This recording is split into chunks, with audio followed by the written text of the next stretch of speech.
Awakening. In the depths of the planet Rom, two beings were saying goodbye to life. Many centuries watching over that planet had made them witness enormous changes, especially that of its star, when like any other it began to exhaust itself, becoming a red giant. Always alone, their peers were no longer with them. "We can rest now," Abo said to Ela. "Will they know how to get ahead? And what will happen to us?" "It's our destiny, Ela," she announced with a radiant look. "We have already taken it long enough. These new beings are already prepared, and so are we. Well, it's time to cross the line." I'm afraid Abo Ela really meant it, since life was the only thing she knew in her almost 150,000 years. "What will we feel?" "You have nothing to fear. You will feel more alive than ever, I assure you. They speak to me, our previous ones speak to me and cry to us." "I don't understand." Ela showed amazement at Abo's words. "They are incomplete, they need us. Something great must happen." "Abo!" Ela exclaimed fearfully.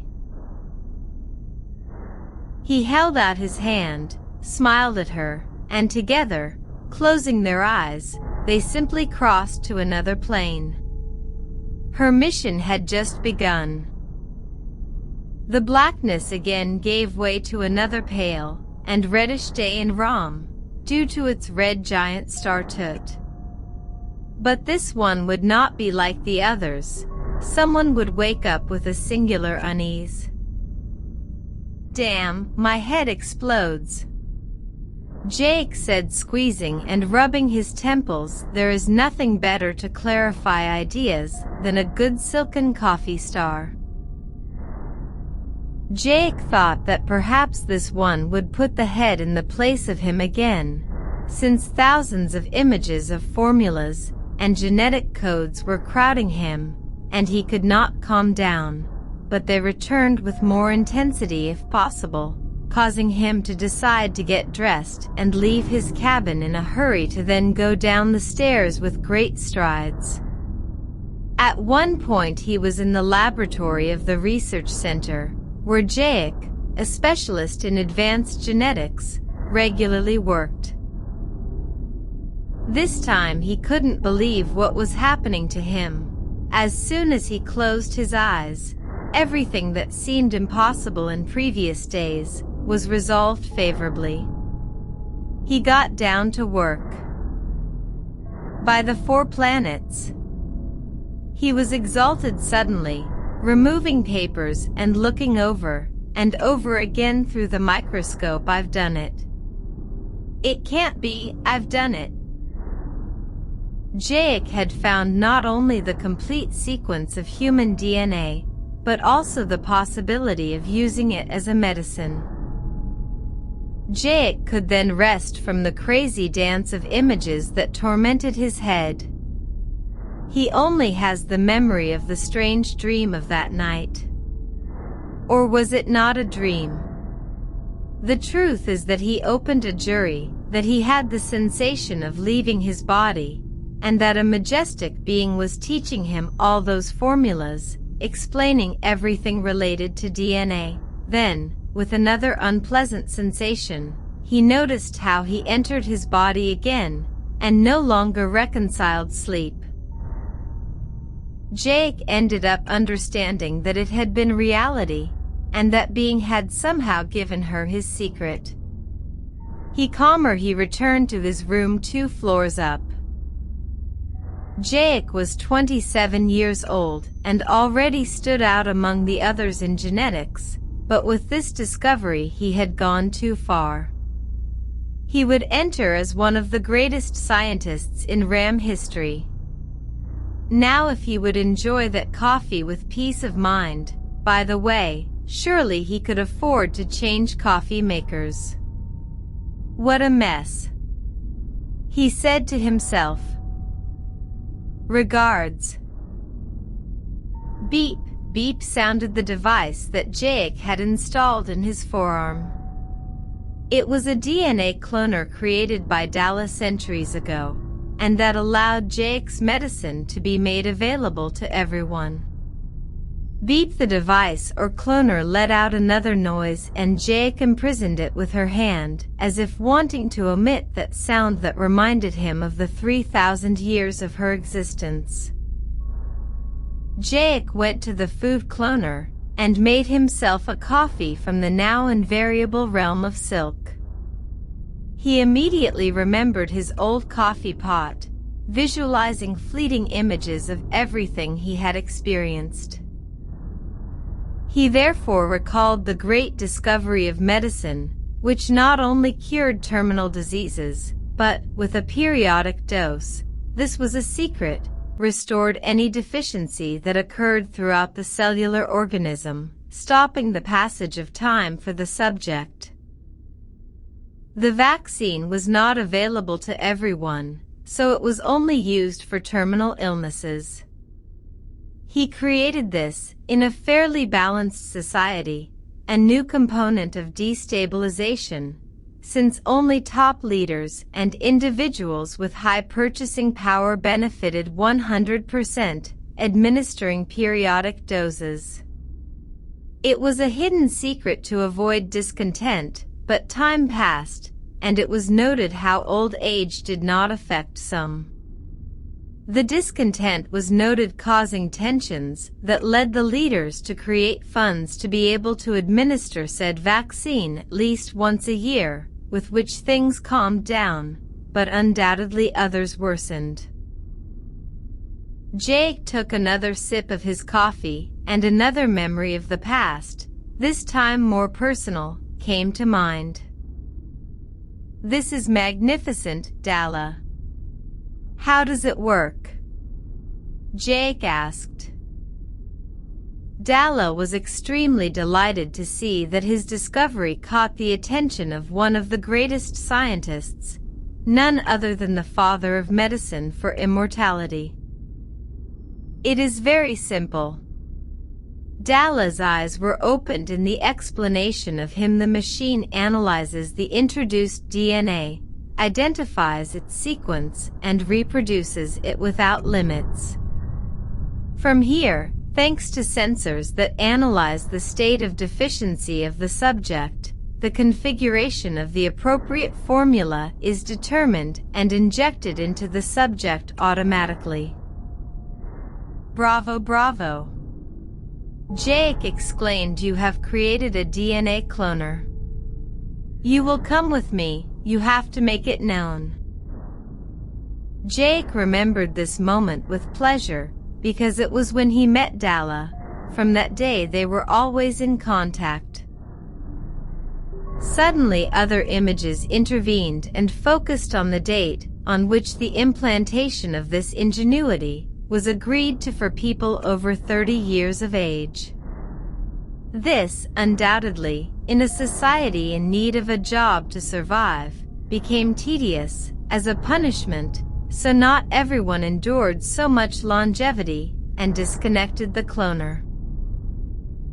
The distance in the ages of those who remained unchanged with 35 years, and those who grew older was greater, until it did not take 200 years for a civilization to be planted in this age of 35 years.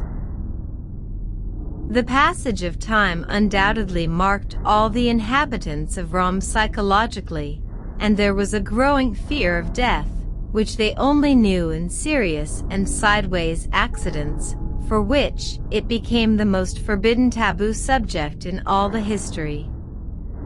Fortunately, other things came to light. A new type of cloner was unveiled, created this time thanks to the union of Jake and Dalla. It was the current food cloner, from which Jake, moments before, had extracted that tasty silken coffee. Its cost in those early days was very high, but little was acquired, and this led to closures in the food industry, as it was no longer necessary. It was like a refrigerator, and had in its programs memorized all the complex structures of all kinds of food, as well as their subsequent preparation.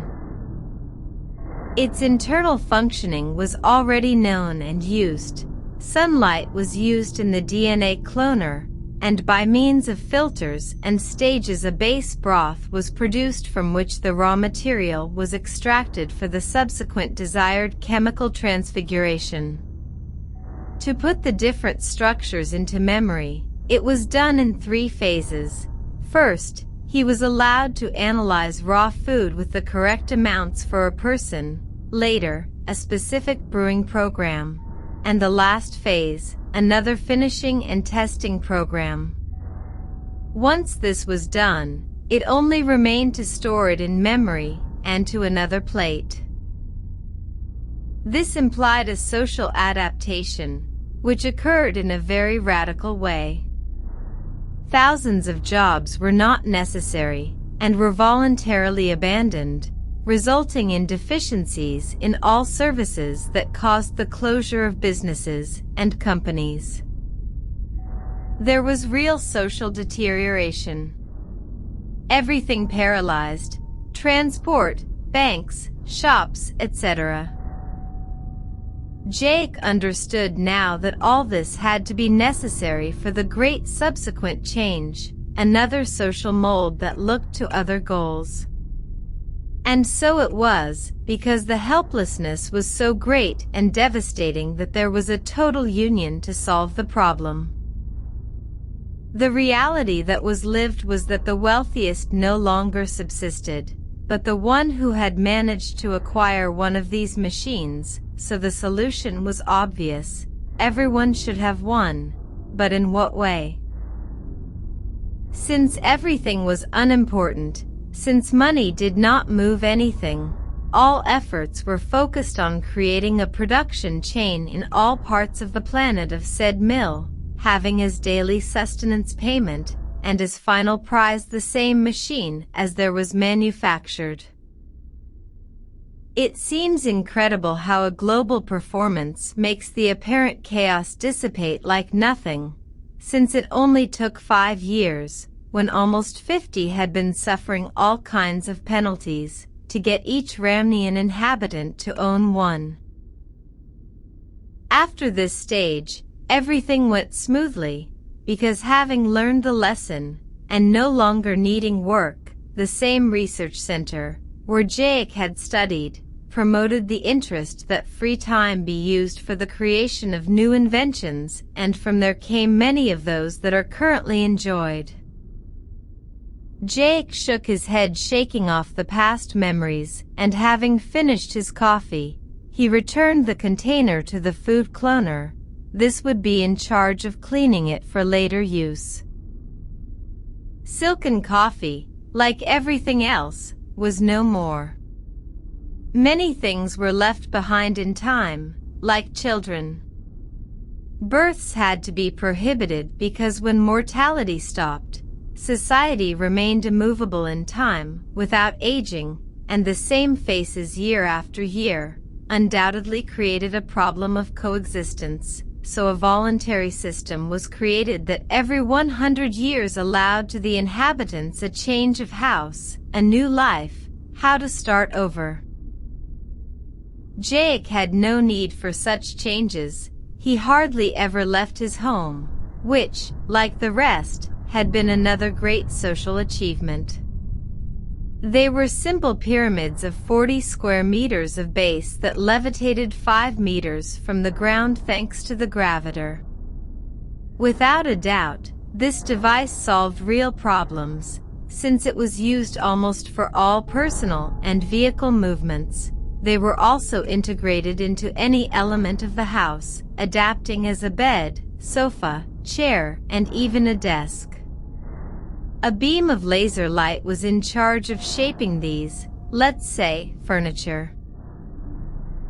The houses, all the same, were scattered on flat land away from mountainous or wooded areas and, Like the food cloner, society had provided one for each individual. This was the same for all. Another thing was that they were shared or not. The usual thing was that when a couple of Ramnians interpenetrated, they would use a single house until they decided to separate. This was also very normal. The houses were not grouped together like a city, but scattered here and there. There were no limitations like plots because the land was no longer owned by the Ramnians, but by the existing flora and fauna, which was also well guarded and treated to avoid possible dangers. The exterior color of the pyramids varied according to taste. Thanks to pigmentation, the walls of the pyramids, which were made of transparent material, could be colored at will of the tenant. The interior varied in benefits and comforts according to the degree of merit of the individual, starting from the most basic, which was a food cloner and a disintegrator of materials for waste, to the greatest social advances. Jaic had all of them. For example, the most appreciated by him was the information screen system installed along one of the walls of the living room of the house, which was a mixture of everything related to communication that until the date was known. Jaic stepped into the scanned matter disintegrating shower and relaxed until his body was neat and clean. He was now ready to open the window to the outside world. The 5. Jaic went to the living room and dropped into the gravity hanger, relaxed from the previous shower. There was still a slight sedative vibration in his body. Suddenly the big information screen lit up, and he started spitting out images, always in scanned form. Everything was live, nothing delayed.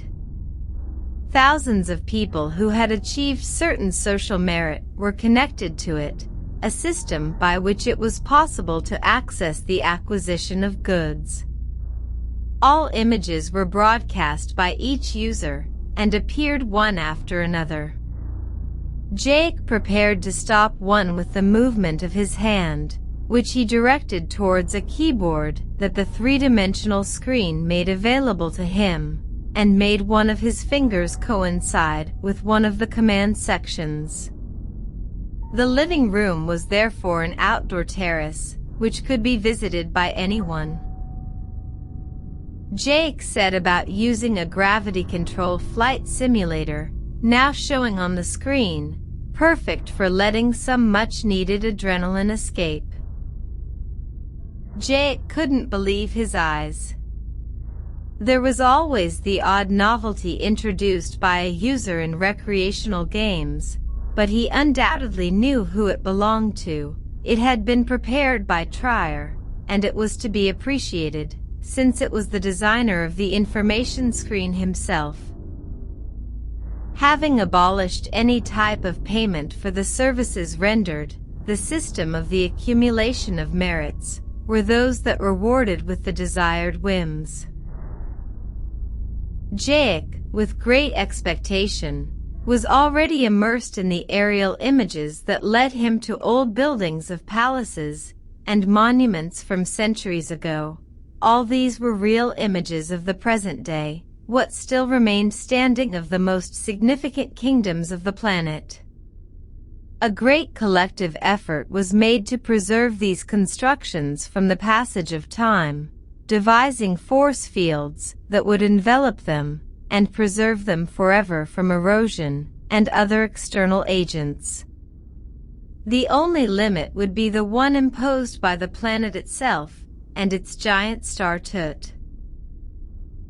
He approached an immense pyramid, which was the center of smaller ones, and was carried away by those large and rare inscriptions that to date had not yet been deciphered. They were made by a civilization that disappeared when Tut made his big change. It was believed that this abrupt change had caused them to succumb. In these thoughts, Jake noticed out of the corner of his eye that he was receiving a blinking message located in one of the corners of the screen. If it was a pointless call, he would simply dodge it, but it reminded her of the role he played. Jake was the father of the vaccine of life, the most responsible in this current society if possible, and therefore he had commitments from which he could not escape. The operation of the information screen was easily carried out remotely through the indication of a single finger of the hand, which was made to coincide in the air with the desired control box. Jake, without moving from the armchair-shaped gravitational suspension, switched to video conversation mode. Where before there had been a stone pyramid with strange writings, a face with a tired look, but young, of course, appeared, giving the impression only of being short of hours of sleep. His DNA cloner seemed to indicate so, as it kept ringing. "Trier!" Jake exclaimed with apparent joy. He actually knew that Trier wasn't calling him to comment on the recreational game from before, so, without saying anything else, he waited for her to pronounce. "Jake, we need you. We have a meeting, don't delay." Jake nodded and saw that Trier raised his hand, matching one of his fingers with a restricted section of the screen, which only he, Jake, and 3 other members had on their own accumulated merits. Ritually, knowing what he supposed, he was quick to repeat the same gesture. The screen again switched to top-secret conference mode for Planet ROM decisions. This was the planetary government system that had been imposed for being without a doubt the one that gave the best results, since its members were not chosen by hand, but on their own merits. They had made this idyllic society possible without problems and worries, leaving the basics covered. They decided the formula to follow for global well-being, respecting the particular wishes of each inhabitant. Therefore, it was necessary to think on 2 sides, one that would benefit those who followed the initiative, and another that would benefit those who did not follow it. This was doing the right thing in the willful society they had arrived in. To deal with any subject, they always stood on the sidelines of the problem to have the clearest possible vision. Arrived here, each one had to contribute their grain of sand, giving their best. Dala, for being the creator of the DNA and food cloners. Teal, by the gravitator and disintegrator of matter. Place, for the propulsion systems in ROM and open space. The 3 of them, due to their demonstrated capacities in the field of investigation, were in charge of providing all the data and facts that they deemed appropriate. On the other hand, it was Jake, who for personal reasons that he alone knew, became a student of ROM and an analyst observer of everything that was happening. Therefore, he was the ideal one to elaborate the final solution with everything that was spoken. Trier, the last member, because of his nonconformist and partial nature, was the best to give the go-ahead. If Trier was not satisfied, it was a sign that he could do better, although in all the past years, Jake had always hit the mark. The information screen, with the last order given by Jake, was divided into 4 sections, in which the images of all the members appeared, and further down, data and more data began to accumulate that reflected the announcement of the problem to be addressed. Jake was already looking at all of them, noticing how Dala with her wide smile welcomed him. He returned the gesture in a particular way, and then looked at Trier, wanting to inquire with his eyes what he was thinking, but he remained impassive, waiting for me to clarify the situation, to which Trier had to agree. For 500 years, Ramnian life has elapsed without any concern, remaining faithful to the use of the DNA cloner, but 50 years ago it has been noticed how certain sectors propagated the idea of stopping using it so that time would touch them until its end. Jake knew very well what he was talking about, since time had left some people without incentives, and they chose to annihilate themselves to rest from that stagnation. This was something that Jake seemed to have been waiting for, the rejection of immortality. Was that the way to go? Data was accumulating on the screen again, but this time of events that attested to events that occurred in the various sectors of the planet. Well, it would seem that only the cowards are left, right? Jake sneered. Could be, Trier replied. Little by little we have been abandoned by people who chose to stop using the DNA cloner. At first, being a minority, it went unnoticed, but now it seems like a plague, since they're not isolated people, but entire communities that age and invite close neighbors to follow them. Therefore, without births, we could see ourselves in the extinction of the Ramnian race. That said, Trier made an invitation to get into the matter. The first were Sala and Teal, who offered a joint thesis. Well, I have to say that Teal and I have been interested in the psychological profile and way of life of these Ramnians. This has given us as a result, finding in all of them several points in common.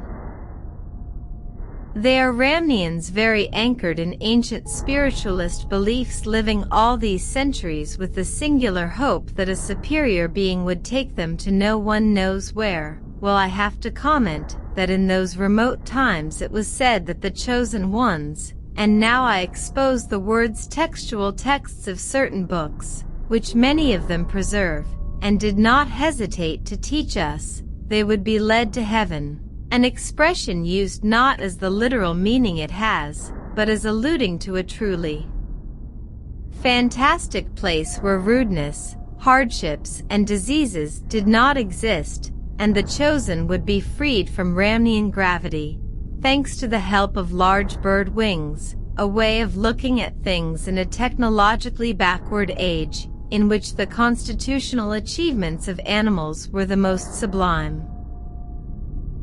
Here Sala blurted out his personal criticism of those days, when it was believed that overcoming gravity was only possible through an impulse at a certain speed, just as birds did. Sala, as a scientist in this field, had some indignation. She always told her students that in order to develop any technology, it was forbidden to rely on someone else's achievement, because it limited you to trying to see things differently. That is why she never accepted rectified or improved works by anyone other than the original inventor.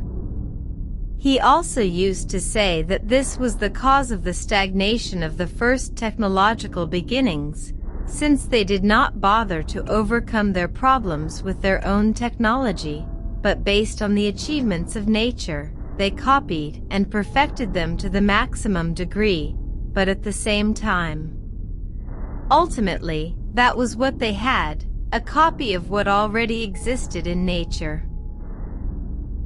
Long ago, Sala continued speaking. This spiritualistic way of thinking underwent a suspicious change, since the idyllic vision of that paradise is very similar to what is already being lived, and yet the supposed happiness did not arrive, for which they bowed despite the fact that forgotten death was the obligatory path as a door to that expected end. Yes, Teal cut off energetically, sure that, like in an opera, it was his moment to speak. So we have Ramnians who live with the essentials without being interested in technology, showing only social support in emotional support. He stopped short, and with a gesture gave the floor to Sala again. We can really assure that none of them have intervened in the purposes of the research center in any of the different fields of study. We would be talking about Ramnians unsure of themselves, hopeless, and in need of a father or mother figure to free them from their impotence in the face of lack of interest in life. Here Sala again brought out his critical sense to frame said group. And seeing this, Sala noticed how Jaic with this last critic showed some amazement, so she decided to conclude, and although apparently this way of acting is increasing, I have to say that it is limited exclusively to the group of Ramnians already studied with such characteristics, so there is no reason to think that this could be a psychological plague for other groups. We could make it clear that. Thank you, Sala. Thank you, Teal. Trier cut with the intention that the comment was not seen as too critical. These are people disappointed in life by their beliefs, and therefore they will do everything possible so that everything is fulfilled. I know that it is difficult to direct their concerns, but perhaps encouraging them in some way would make them feel again with the illusion of living. Jaic stayed on the sidelines waiting for everyone's intervention. Trier knew that possibly he already had a solution, but he would not ask for it until the end as usual. Dalla would enter the debate this time. I have focused my attention precisely on knowing what your wishes could be. The answer found has always been the same or similar in all of them. They have the sadness of having always felt empty, in need of love, as Sala said, paternal or maternal, but also in need of giving that same love to something of their own, such as a child.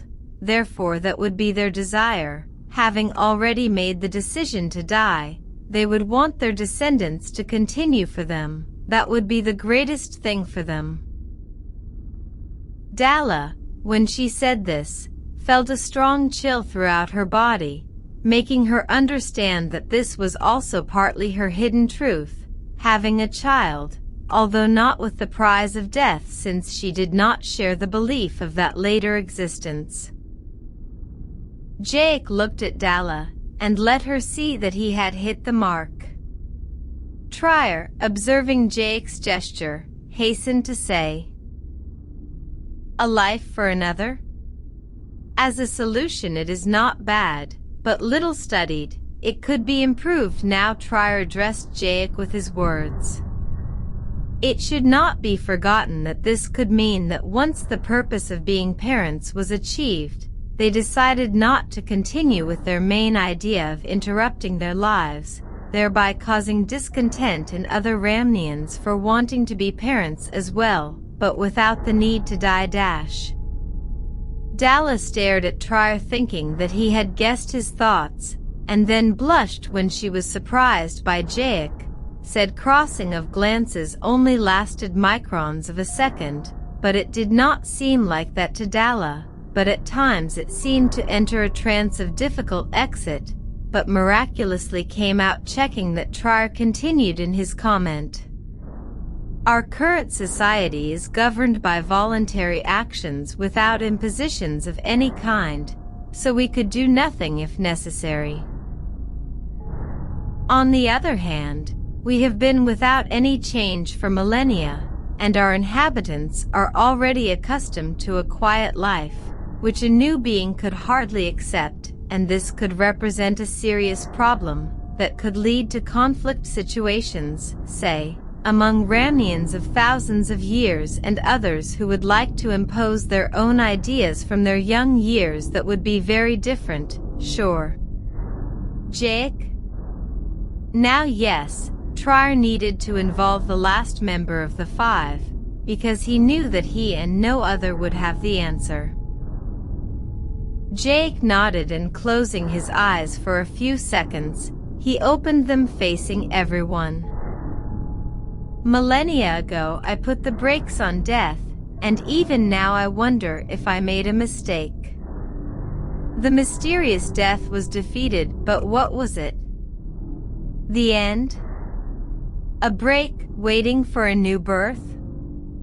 Or a step to another place? According to arcane beliefs, one lived over and over again to the perfection of what they called the soul, which came to be like the true conductor of our material body. In other words, the body only represented the vehicle to be able to experiment in this material universe, and as it deteriorated over time, it passed through said death, which would be a waiting period until the birth of another body. This explanation supposes comparing death with a simple night dream, following life the next day.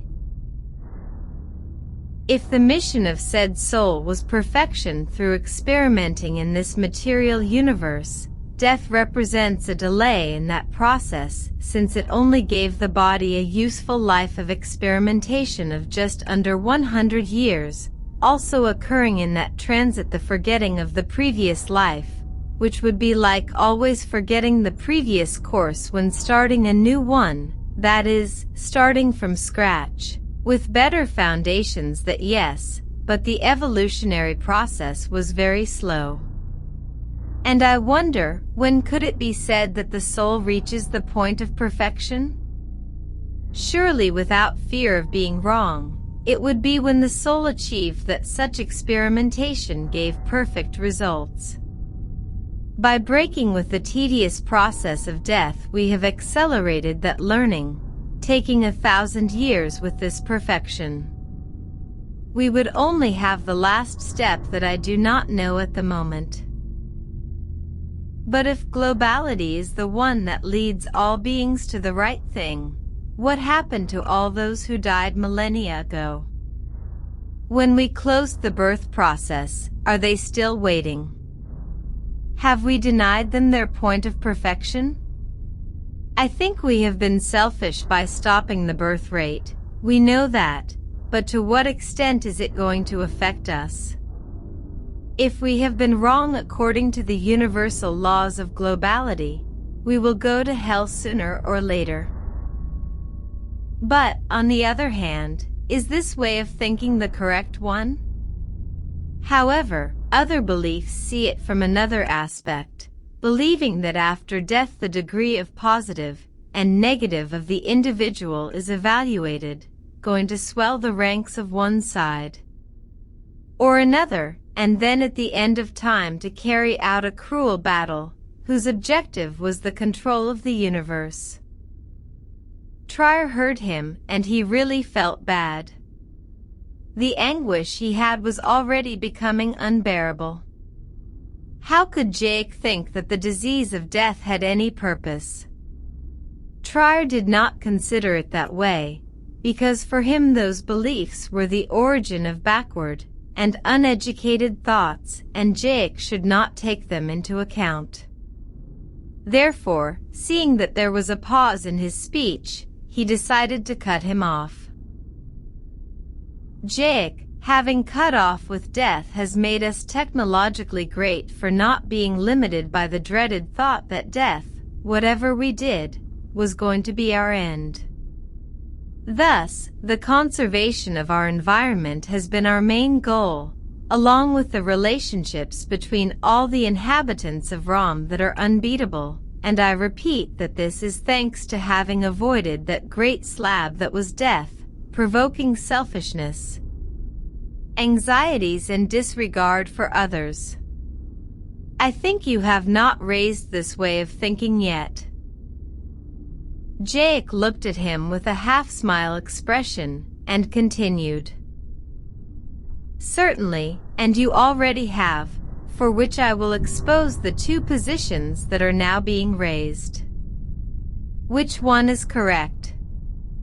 It does not matter. Our society has millennia of achievements and well-being because there has been globality in the way of thinking and acting, all together, knowing from experience that we all have to reach the goal in the same conditions and not at the expense of the rest. Obviously, at this time, two positions to follow are discovered. In my view, the universe contains a duality in all its facets. It is about good and evil. This is the cause of internal conflict in matter causing creation or destruction. Our current society has eliminated all the negative side, always producing creation at all times, but the well-understood creative facet does not focus on technological matters, but on life itself, the one to which we have turned our backs for thousands of years. Beads of sweat trickled down Trier's forehead now, knowing that the strong criticism made by Jake could not be contradicted as true. We need, continued Jake, to find ways of acting that benefit 100% of the two positions. These are always the pretensions in all our decisions. On the one hand, we have a group of Ramnians who choose to disconnect their DNA cloner to end their life, but who nevertheless have the desire to leave their offspring in their place, and on the other hand, a group that is scared of this decision because it considers it contagious and, on the other hand, fears that new births will bring chaos to the existing harmony. Trier was breathing again. Dalla, however, was extremely nervous, as if wanting to know the end. Sala and Teal seemed absorbed in their thoughts, turning over the comments that Jake was making. There is only one possible way to please both parties, said Jake. Trier's anguish returned. Dalla twitched even more if she fits. Place and Teal awoke suddenly from that mental lethargy in which they were so gladly engulfed. All of them noticed the change in Jake's expression, which now became serious and unappealable. Trier knew that Jake would now let him know his solution, since he had always acted the same throughout all the interventions in the 5 they had had to act, and always without appreciable mistake. Jake turned to Sala, surprising her quite a bit at the sight of her blush. Sala, I understand that a possible trip through outer space does not represent any technical problem, is it true? Sala knew that the question that Jake asked her was not due to ignorance, or ignorance of the subject, since she knew that he had always been interested in the tests carried out, and on more than one occasion he had sewn her into questions. Sala recalled. Do you have manned trips planned? What speed has been reached? Has it been verified whether it is true that traveling at speeds close to light causes temporary changes between the subject making the trip and its origin? What possibility? Sola? Jake urged. Sala winced, looking surprised at the memories of her, and started to answer. Yes, Jake, no problem. The technique used with total results is the inversion of the light beams emitted by any star. We have that once said beams are trapped by our spaceship, the direction changed. They pull it at a speed slightly below that of light on its return to its point of origin, being able to vary and change the gear of the spaceship according to the light beams of one or another star are used. Tests have been made with spaceships manned by plant species, which were adapted with survival systems, being a total success, also remaining evidence of the temporal difference suffered between the traveling plant species and others that were with us for the same time. To verify this fact, a spaceship with tree seeds was sent a light year away, and it was found on their return that all of them had suffered the passage of 2 years in their growth. The surprising thing was that the spacecraft took 50 Ramnian years to return. Evidently the trees that remained here were that old. What follows is that a light year involves a 25-year round trip and another 25 years back, which is the 50-year wait here in Rom, and only 1 year one way, and one back for the passenger of the spaceship. We have verified this rule, and it is maintained by varying the distance of the trip. Sala stopped, noting that Jake wanted to intervene again. Trier, then, here is the solution.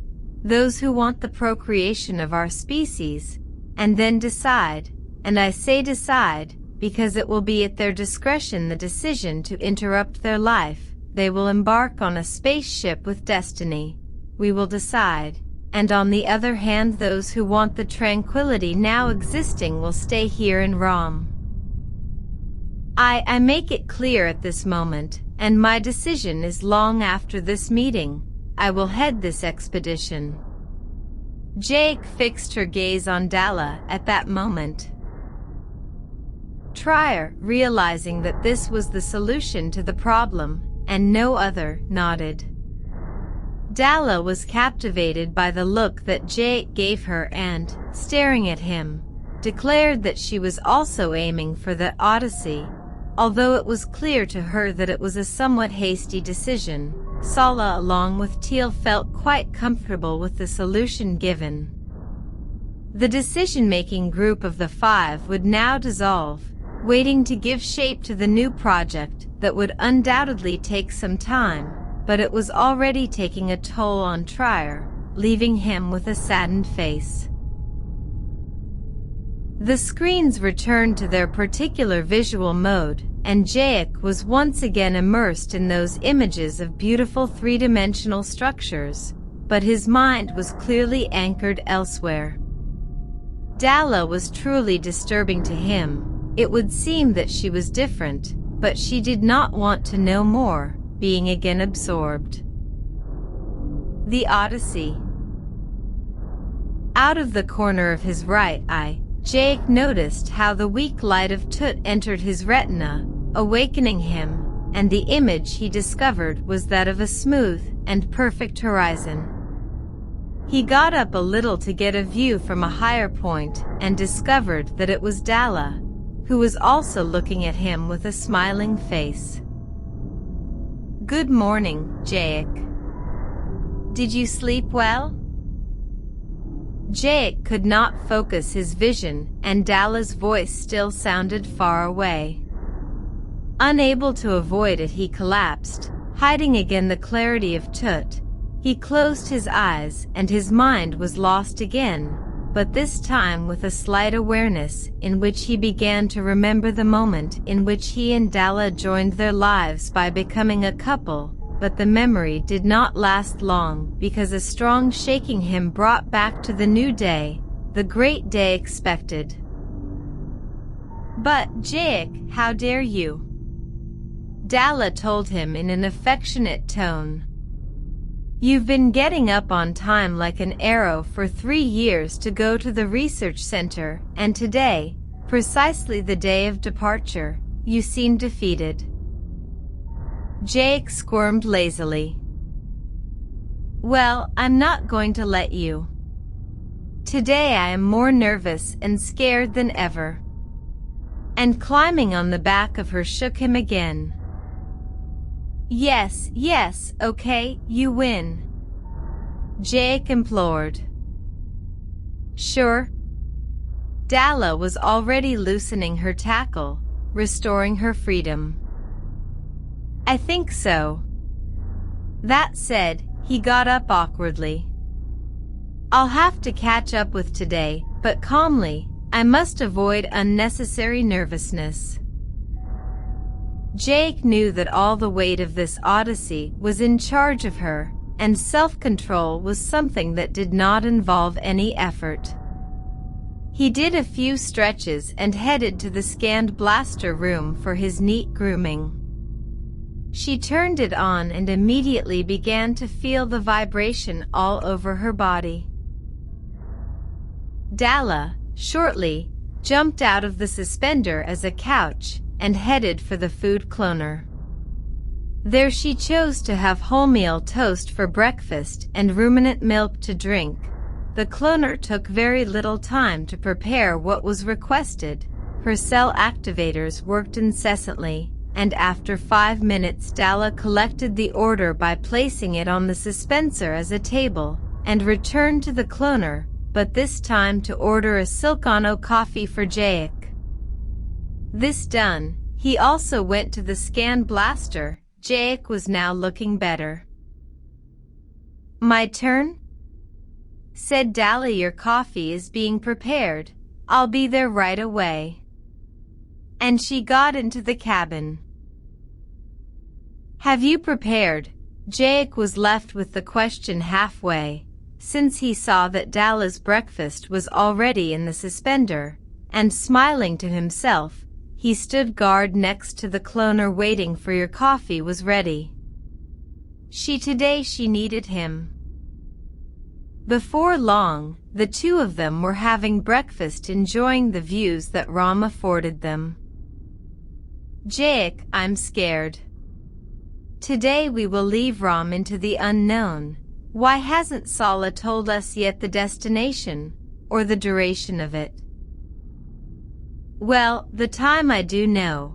It is a distance of 500 light years, enough to specify the possible settlement. However, here in Rom they will have to wait 25,000 years to hear from us."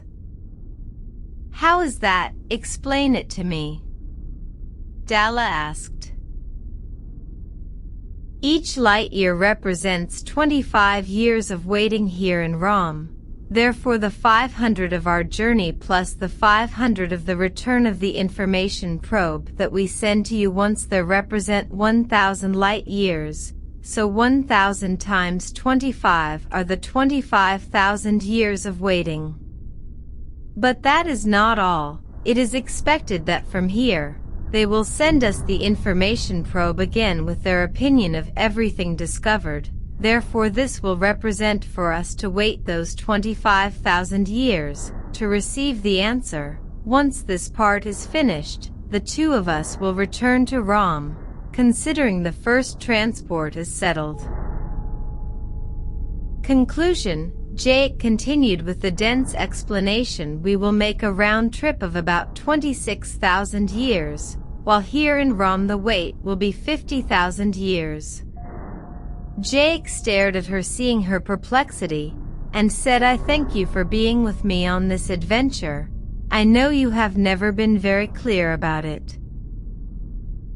"Well, me," Dalla gave signs of wanting to evade the suggestion that Jake made, but could not. "This, I think my way of thinking is the same as that of all those who are going to make this trip, only the panic to the unknown makes me doubt." Jake put her to the test. "I wouldn't want to, but I think I'd understand if you backed off. You still have time." "No, I'm not going to let you get away from me." Dalla smiled mischievously. Jake couldn't have been happier with the answer. She felt the same way, and so she let him see it with her gaze. "Let's go?" Jake said, offering him her hand. Dalla flirtatiously handed her hers. These 3 years that had passed since the last meeting of the five were dizzying, since he did not stop for a moment in the realization of the project. Everything was done in the vicinity of the Rom Research Center, under the supervision of Trier, Sala and Teal, and the distribution of the work by Jake and Dalla. The entire planet was mobilized, involving more fully the travelers of the spaceship themselves, who were a total of 1 million grouped in pairs already formed, that is, 500,000, quite respectable figures considering that in all of Rom there were only 20 million of inhabitants, and they were not few, since Rom was made up of 85% of vast seas of water, and the rest were 3 islands. a great central in which they were now and two smaller ones, one on each side. Thus the great spaceship stretched for 5 kilometers in a circle, being all of it composed of tiny spheres of 20 meters in diameter each, being destined to the individual compartments, with which there were 1,000,000 spheres. This disposition was to continue with the same freedom that was enjoyed in Ram, which were the individual wills within the globality. Each one in its interior had 10 meters in diameter, which was what was really habitable. The remaining space between one sphere and another were used as circular corridors for access between spheres. All were grouped in a circle in 2 horizontal planes parallel to each other, its center being another larger sphere of 2.5 kilometers in diameter. The spaceship was shaped like a fried egg, or so it seemed to Jake at first glance, which, in the company of Dalla, could already make out it from afar. They were using one of those small spheres for their movement, more than anything to get used to it, since with the gravitor in their belt they could fly freely to any place. These spheres, how could it be otherwise? According to the Ramnian philosophy, they were independent some of others in the spaceship once settled on any planet.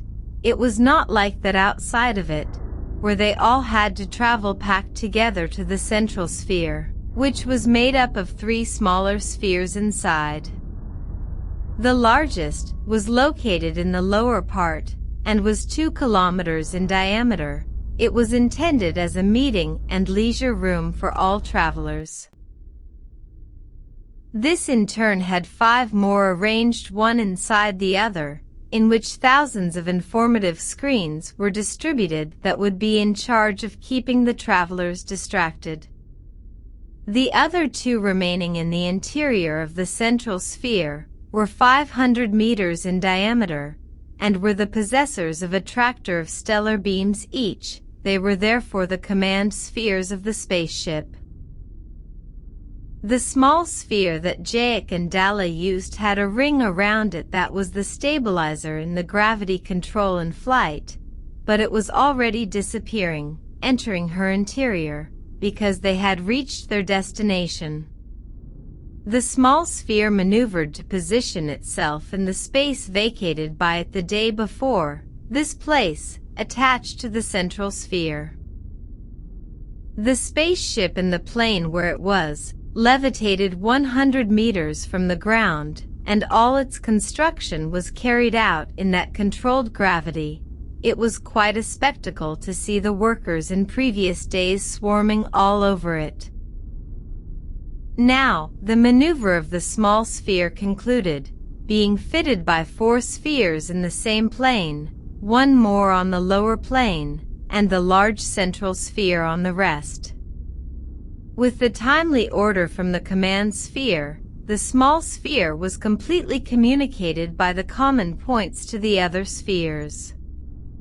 This was possible thanks to the metal used that was reactive to this contact, producing the effect of the union of the soap bubbles, but also the metal contracted, producing the opening. Jake and Dalla left the command room of the small sphere into the corridor. Here they found themselves with 0 gravity for the best communication between the different access doors of the adjoining spheres. No one was to be seen. They went to the access door of the great central sphere, and once there they ascended in 0 gravity to its cusp to enter one of the command spheres where Trier, Sala, and Teal awaited them. Gravity also returned to normal. Jake, Dalla. Trier greeted them with a kind gesture, inclining his head. How are you feeling today? Dalla was quick to comment on her high arousal since she got up. Jake and the others smiled. Jake further added, "By the 4 planets. Place."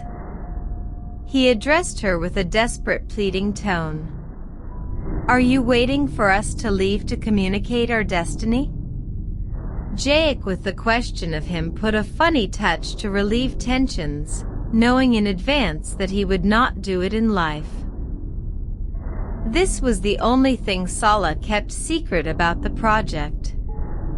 She claimed thousands of times that she would not say it until the last day, and it had already arrived.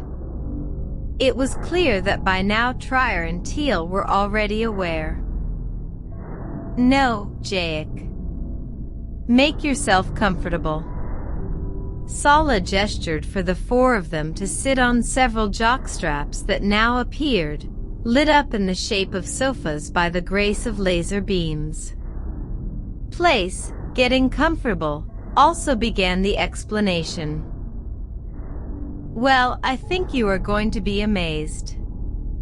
As I told you once, she went to Jake, Trier and Teal. The destination of the trip was 500 light-years away. The information screen reflected its galaxy in a spiral shape, and the position of its star Tut was indicated. Here we are. With those words they observed that from the point of origin that was Tut, a curved line of trajectory with destination came out. From the middle part of the arm of the spiral to the end of this, Dalla waited for the line to stop to continue. The line stopped and remained in a box that began to increase. Dalla continued her explanation. What we are going to find here are young stars from our galaxy, and the zoom sequence was coming to an end. Well, here you have it. It is a medium-sized star around which 9 planets revolve. The image could no longer be enlarged, but the planets were highlighted in the form of tiny dots. Because of its proximity to this star, Sala continued commenting, the 3rd and 4th planets are the most predisposed to life, but it is difficult to verify until you are closer to us. Ah! He exclaimed as if forgetting something of what has already been said. I have taken the liberty of baptizing that star. I hope the name is to your liking, since it will be the new cradle for the Ramnian race. He made a solemn pause, and then gave to know the mysterious name. The name for the star is Sul. Jake and Dalla looked at each other. They looked at Sala again, and Jake said, Sala, it's beautiful. You could not have chosen better. Sul star, Jake repeated solemnly. To give him greatness we will make it come to mean as much as Tut has been until today for us. The new Ramnians of Sul, and their generations to come, will never forget Tut. I will personally see to it that it is so. Having said this, the 5 embraced each other effusively, understanding that now it was the last gesture of farewell. Trier, Sala and Teal crossed glances with those of Jake and Dalla, wanting to retain that moment, and soon they left the control sphere, heading towards the lower part of the central sphere. Once there they left the spaceship occupying a small vehicle that levitated below it. Without further ado, the small vehicle shot away. The spaceship would depart shortly. All the travelers were in their spheres from the previous day, making a great celebration as a farewell. Now they were ready, waiting for the march. The million small spheres were all occupied, but this would soon change during the trip, since they all made a couple, although it would be a particular decision to share them or not. Having all the personal freedom to choose what is right or wrong, the Ramnian wisdom should have the key to success, or they would not be where they were. The great spaceship waited a further 6 Ramnian hours to begin its journey. This was because they decided to wait for Tut to be hidden by the horizon, the last sunset, a simple feeling of sorrow. The delay came to an end and the spaceship began its upward movement. Jake and Dalla were directing the entire process on 2 hangars in front of the command screens, which were located 2 levels up. The command sphere had 4 levels. Starting at the bottom, there was the entrance that led to a simple reception room. Then followed the meeting room where previously the 5 said goodbye, and above, the room inhabited by the 2 of them. The last one was where they were now. There was another one, but it was the one for the Starbeam tractor. The spaceship continued its upward evolution. The small spheres began to retreat towards the large central sphere of 2.5 kilometers in diameter, crowding together with each other, now leaving the spaceship with an ovoidal appearance, leaving the large central sphere, only discovered by the part where it was located. The beam tractor, as well as the iris of the Ramian eye. The spaceship left Rom's atmosphere and, remaining static, began to rotate slowly, searching with its eye for the star Soul. Once found, she went back to static. There was a new critical moment since this was the true moment of farewell, so before leaving Jake thought it appropriate to gather all the travelers in the central sphere of information screens. This happened quite quickly since all the spheres were packed together. The furthest one was not more than 100 meters away. In outer space, each small sphere conserved its own gravity in the habitable part, not being the one destined for access between spheres, which was left with 0 gravity for better accessibility. Jake calculated half an hour by his time clock, Rom time, of course. This would be the measurement of time during their entire trip, more than anything out of nostalgia, since they knew that the time that would pass in Rom would be very different, and that when they reached the new star they would have to get used to other new cycles of the new chosen planet. Each sphere could be connected to 17 more, so the time stipulated by Jake was the correct one for all the travelers to complete their different paths towards the central sphere. Time ran out, so he prepared to deliver a ceremonial message. Somewhere else.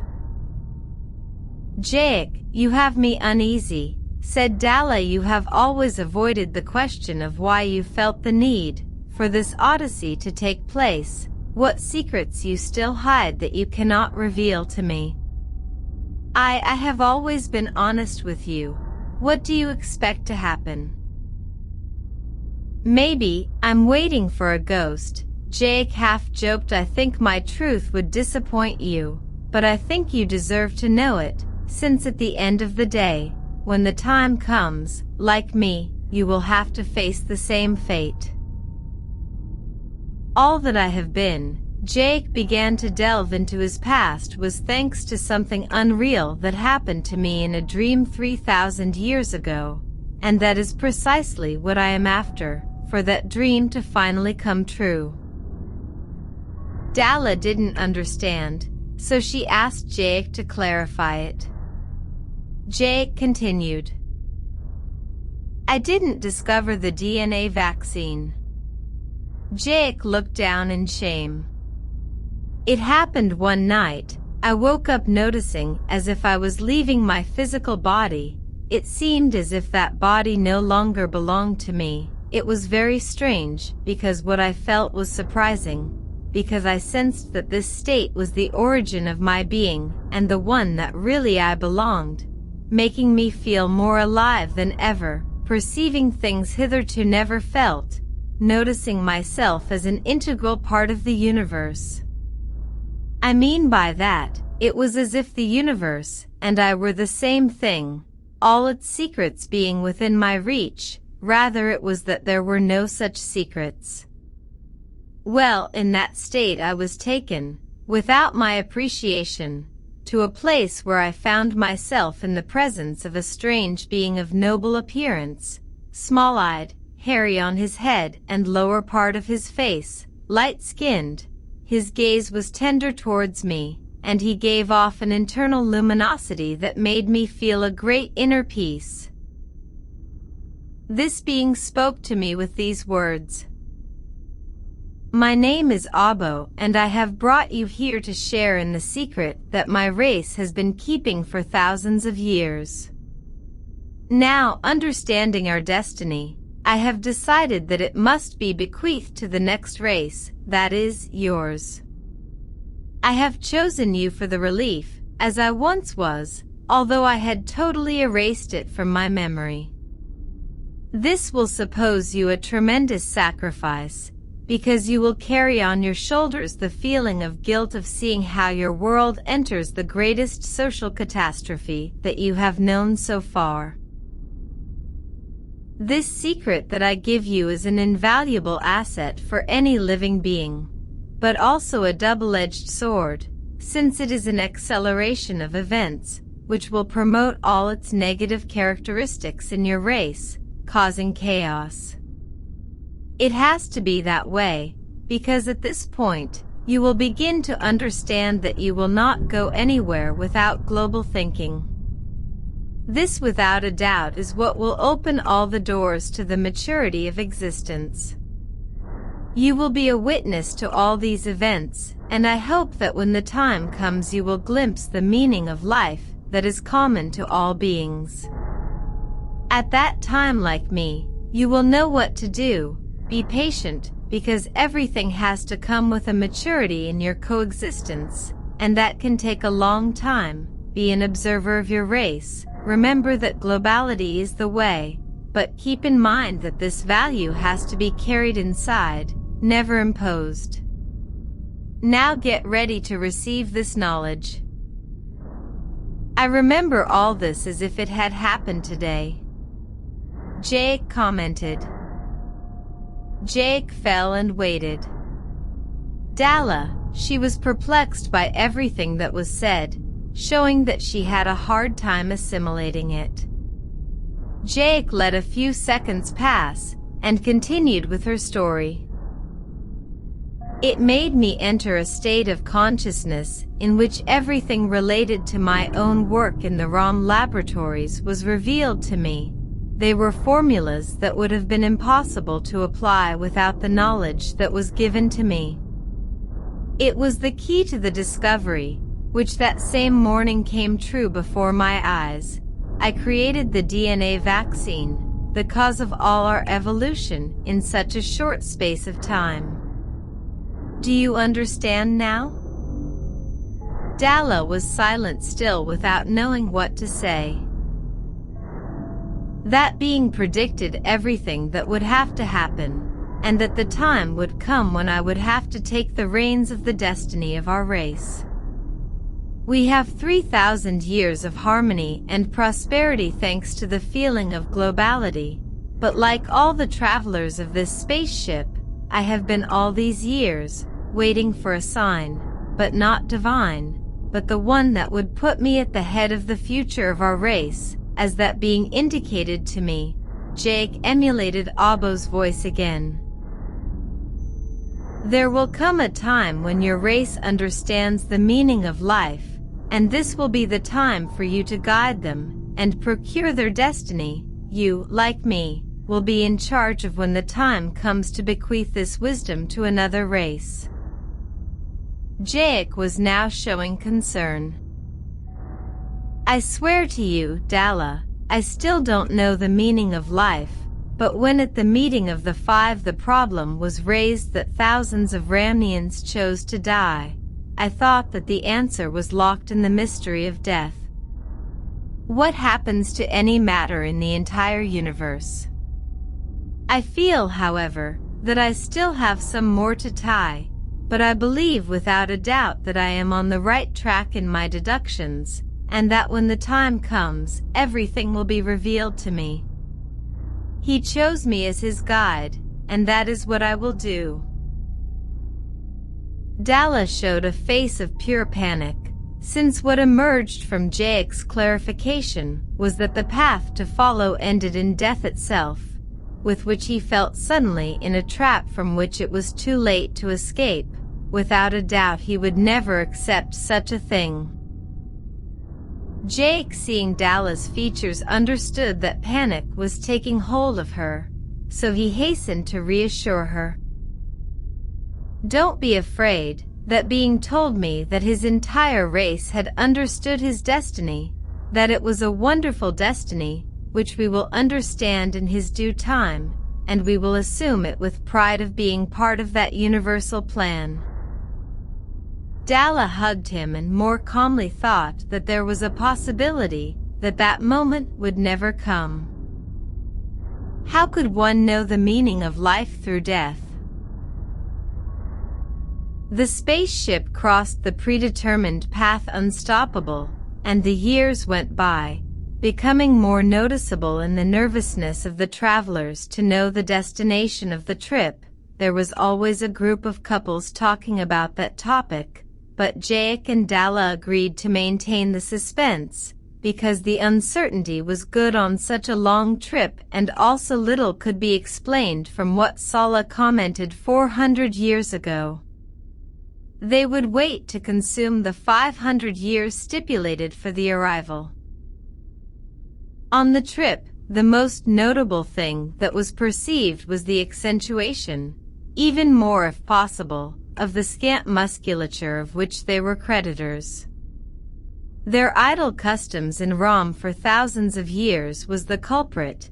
Even so, they had slim bodies, but without flexidity, which was entirely due to the use of the DNA cloner, which regulated and kept them in perfect condition. The use of gravitators in the spaceship was inevitable, so they knew that they would always depend on them wherever they went, since they could not withstand the gravity of any planet, but in return they could be considered emulating beliefs of their ancients, such as the angels themselves, although this time without wings. And wouldn't that be the case? Rom. In another distant place, already in time and space, a vision was presented before the eyes of Sala, and each of the members of the two new members, naturally, were all in a meeting for planetary decisions in Rom. Of course, Trier could be proud that his screen reporting genius had evolved in this way. Now the five seemed to be together in the flesh in the same room, but no, since they were clones. The screens, as Jaek and Dalla knew them since their departure, had disappeared. The time spent in Rom had made a few improvements possible. Instead, and by means of matter receivers located on the ceiling, it was collected for later broadcast, the exterior part of any object or living being that is within the scope of the apparatus. Therefore, they were clones or hollow copies that, in the case of living beings, all the senses were also transported, with which the clones responded in the same way as the true subject from their point of origin. This meant entering the destination point almost, in a real way. The end of the emission entailed the destruction of said clone or copy and decorated by means of a disintegrator of matter. Sala greeted Trier, Teal, Kike, inventor of the clone emitter, and finally Seam, inventor of a new molecular accelerator for the food cloner. Sala, since the departure of Jaek and Dalla 100,000 years ago, had become more relevant in the meetings of the five, since the problems had become more technological than coexistence. Trier continued with his role as judge, and Teal, Kike, and Seam were relieved to the role of argumentation. Sala spoke now and addressed the clone of Trier, who, like her royal counterpart, returned her gaze. "I have very bad news to report. I have found the cause of the failures that have been occurring for a few months in all our technology." Sala was shown with a seriously alarmist expression, but also showed something more terrifying. She displayed a face without the lower maxillofacial right half, showing the hollow interior of his clone. This was already beginning to be normal. The same happened in other technological advances, such as failures in gravitators causing accidents, or in the food cloner, taking for good incomplete dishes. The failure, Sala continued, occurs in our source of energy, which is Tut. Apparently nothing is perceived, but in the study of its beams a sporadic intermittence in its speed and intensity is verified, producing momentary cuts in our equipment. Sala finished the last word with the full clone facial. The clone of Teal, however, rested his right hand on the ground to avoid a fall sideways. At that moment, a cut in the suspender used as an armchair on his side of the emission. How can it be avoided? Asked Seam, focusing his gaze on the comic posture that Teal was showing. Probably yes, answered Sala. An accumulator could be adapted in each device to guarantee the continuity and intensity of the light beams, but I think the reality of the problem is another and more serious. What is happening in Tut? I am very much afraid that some change is taking place, as it did millions of years ago, from going from a white dwarf to a red giant. This time it could be the case that we are witnessing the first symptoms of the end of Tut. These words produced chills in all of them. However, Kike, overcoming himself, tried to attenuate the news by exposing a solution. For the part that touches me, I will solve the technological side. I have already been working on an accumulator that, by placing it in the light filters of each device, would avoid interferences, and I believe that due to its simplicity it can be done in a particular way. Give me a few days to check it out, and I'll give timely instructions through the clone viewer myself. Sounds good to me, said Trier. Sala, check that data on Tut to see if it changes for the worse. It will be what occupies all my time, although I fear that if it will get worse. Sala finished speaking, leaving the matter in the air more than sentenced. The meeting ended and the fear produced by the news was sown within them.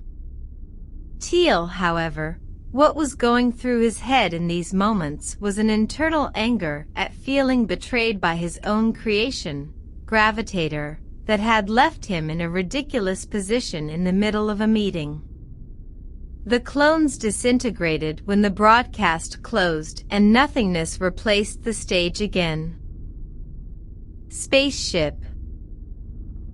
They had already traveled 400 years and only had 100 years left, insignificant time for them due to their immortality. However, something had happened that was cause for concern. Communication between them and Rom was impossible at this speed close to light. This is obvious, but if they were in contact with Tut's signal, what had happened for a long time was that this signal had been diminished in terms of its intensity, and was not recovered in the course of the trip. Only Jake and Dalla knew about this, but did not comment on anything as it would cause concern for all travelers. The spaceship plowed through space, eating the years one by one, without any interference, getting closer to its destination. Jake already had in his possession the vision of the ideal planet, and with only a few months to go before he found him, he prepared to communicate it through the information panels. In the large central sphere, all the information panels showed the image of Jake, who got ready to speak. Traveling brothers, parents of Rom, Jake expressed himself, stating the mission of the Odyssey. The destination awaited by all is the fourth planet of the Sol star system. It is undoubtedly the most suitable for our settlement. Its reddish appearance will bring us memories of Rom, although its redness comes from the composition of its atmosphere, and not from the light of its star, which even being smaller will provide us with more heat and energy. This, however, will not be our final destination. Apparently Planet 3 is inhabited. We will carry out the study as a precaution from the red planet. All the couples appreciated the good news that Jaic, present on all the information panels, was giving them. Sale and Mila, like all of them, were happy to see themselves already on that reddish planet that fate seemed to have made so similar to Rom. Red, as the planet had been baptized, was, due to the distance to the star Sol, its similar dimensions, and its internal geological stability, the one that offered the greatest security for the first step. By listing them, by approximation their examination was classified as follows. -1. Unthinkable due to its approach to the star. The high temperatures made even the approach unfeasible. -2. Enveloped by gases that caused acidic and burning rains, settlement impossible. -3.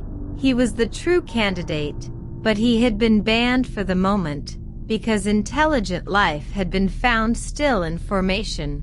He was momentarily a danger of an unknown nature. -4. It was the planet chosen for the settlement. -5. It was gigantic, but impossible, because it was entirely composed of evolving gases. Although if you thought about approaching one of its moons, number 9, it would be quite conducive to approaching red. The other planets were totally discarded for being outside the heat action of the star, being the last of them, and the first with which they would run into a ball of frozen gases. New images appeared, erasing Jaic's face, although not his voice commenting on them, which were none other than red.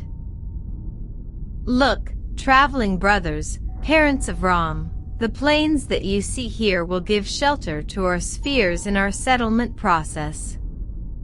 There is water. The whole planet is full of great channels that undoubtedly enrich the soil.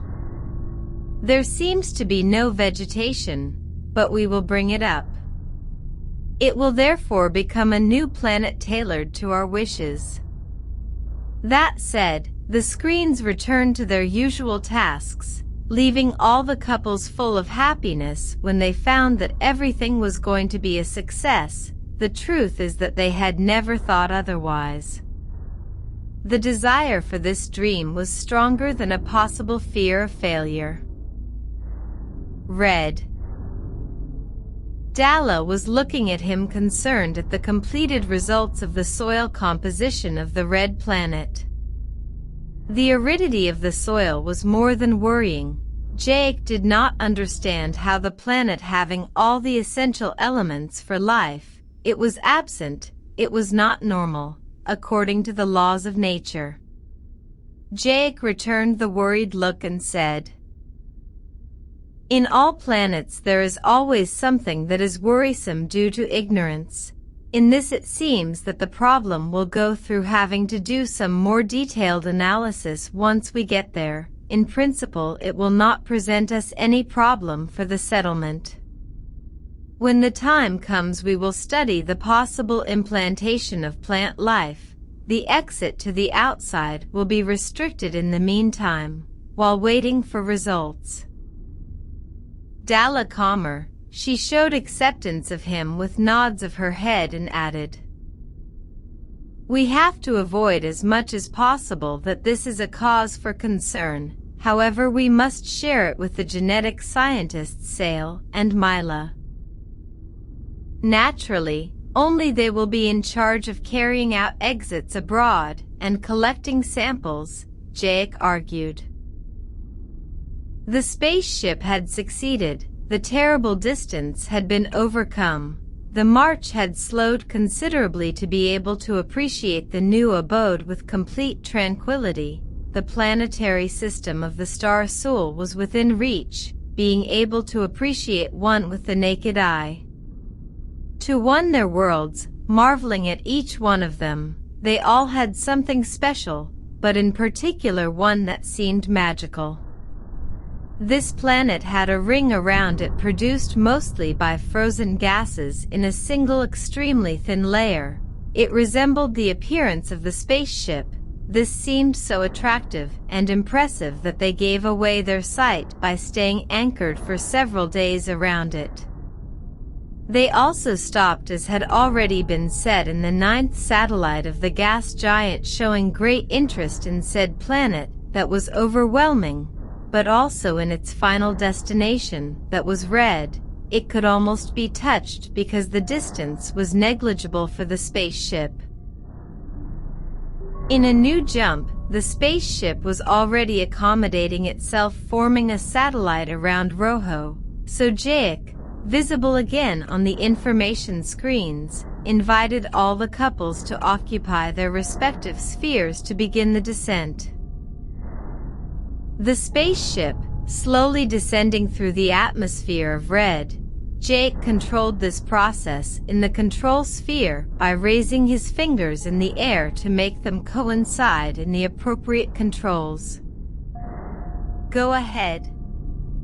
Dalla couldn't help whispering with suppressed excitement.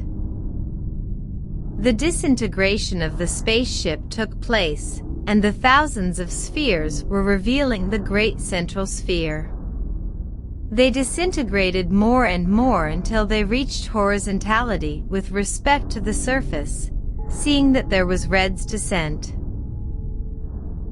Jake, finished, manipulated the controls, and the spheres began to come into contact with each other, leaving the spaceship with the appearance of a gigantic fried egg with its yolk in the center.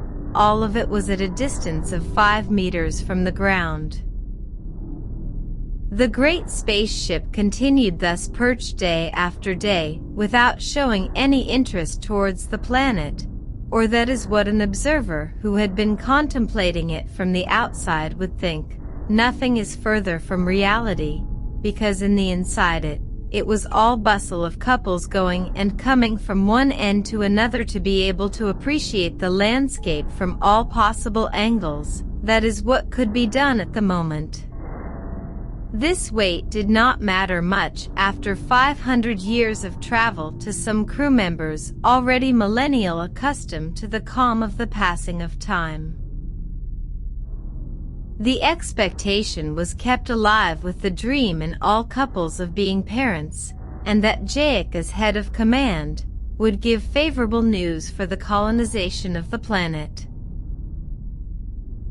Jake, in constant meeting with Dalla in the study of the planet, decided that the time had come for Sale and Mila to participate in this as scientific biologists, and all that this meant would involve the integration of 2 more members in the Ramnian decisions. Without further delay, he made a call to them through the information screens, asking them to present themselves as soon as possible in the command sphere. The news caused them so much satisfaction that they were not long in coming. "Here we are," Sale said, accompanied by Mila, who showed signs of impatience to start the tasks for which they were assigned. However, Sale showed fear because of what he had previously discussed with Mila in the leisure rooms. "Come closer," said Jake, waving his hand to where he invited them to sit next to Dalla.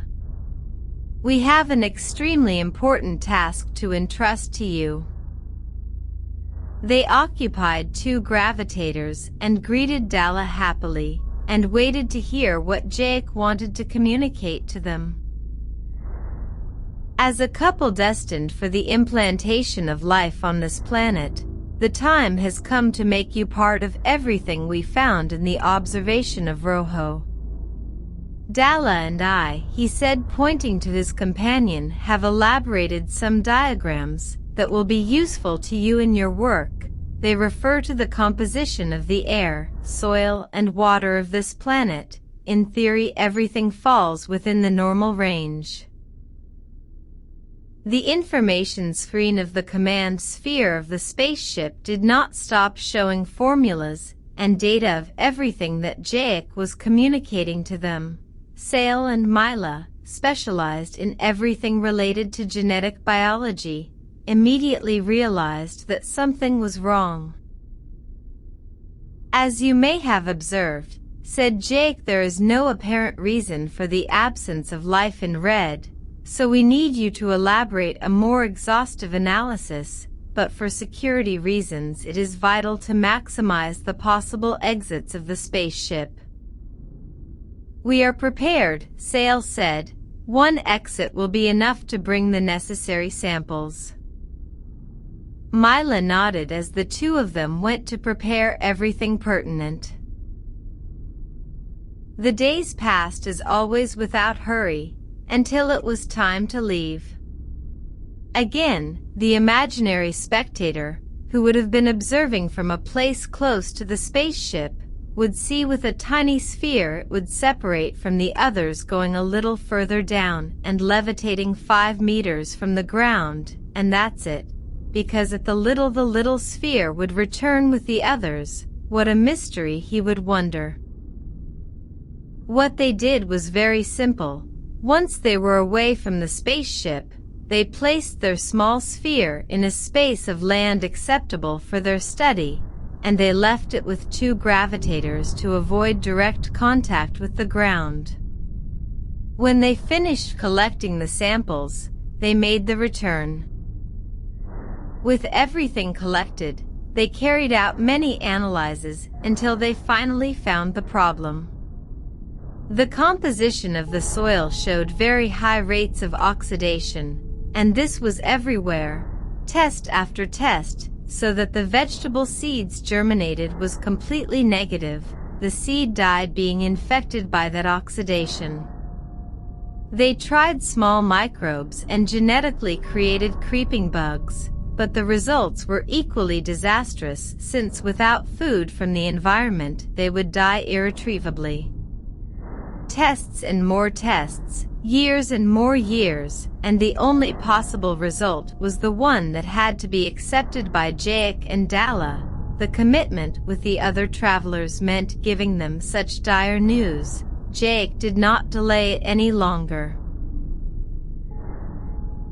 In the central room where the couples came together in a constant coming and going, the images on the informative screens showed a devastated Jake, naturally because of the sad news that he was about to give.